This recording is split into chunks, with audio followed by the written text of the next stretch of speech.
Après un véritable carton plein en Champions League, place au pain quotidien, notre championnat.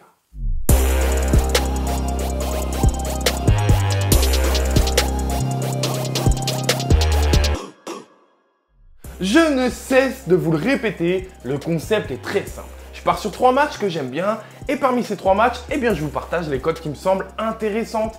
Après, c'est toi qui gères, ok? Ce n'est que mon avis. Et n'oublie jamais, plaisir avant tout.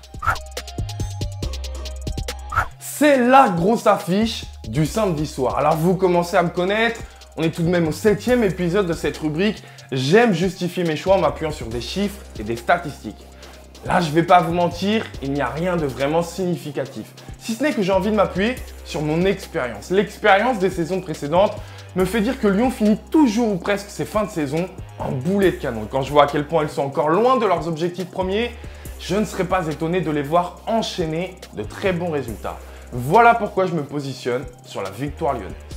Alors là encore, vous commencez à me connaître, j'aime me positionner sur les clean sheets et ne serait-ce que quand je vois la cote du clean sheet de Lyon, je suis au moins obligé de vous la partager. Enfin, côté buteur, j'aime bien Toko Ekambi qui, en l'absence de Moussa Dembélé suspendu, devrait tirer les pénaltys. Il a déjà scoré la semaine dernière, à peine de retour de la CAN, et il avait marqué lors du match aller, tiens donc, sur un pénalty en l'absence de Moussa Dembélé. Voilà pourquoi je prends Toko Ekambi buteur.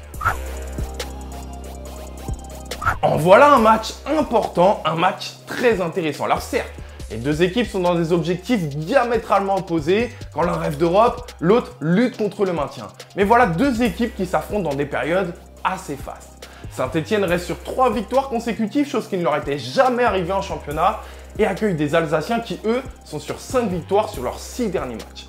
Difficile donc de se positionner, difficile de savoir de quel côté va pencher la balance. Voilà pourquoi j'aime bien le match nul.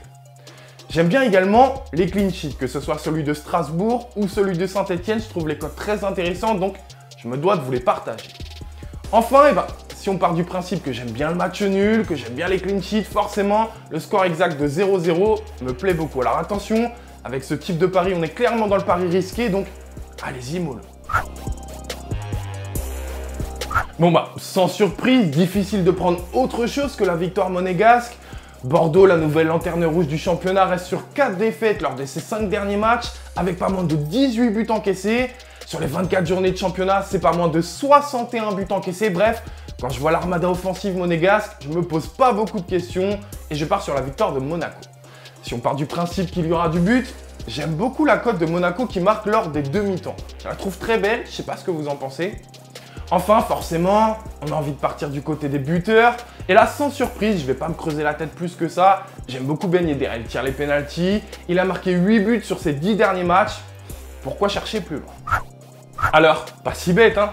Bon, sachez que les cotes peuvent évoluer entre le moment où je réalise cette vidéo et le moment où vous pariez. Alors, rendez-vous sur TheBet pour, je l'espère, des bêtes de gain, mais surtout, avant tout, un bet de plaisir.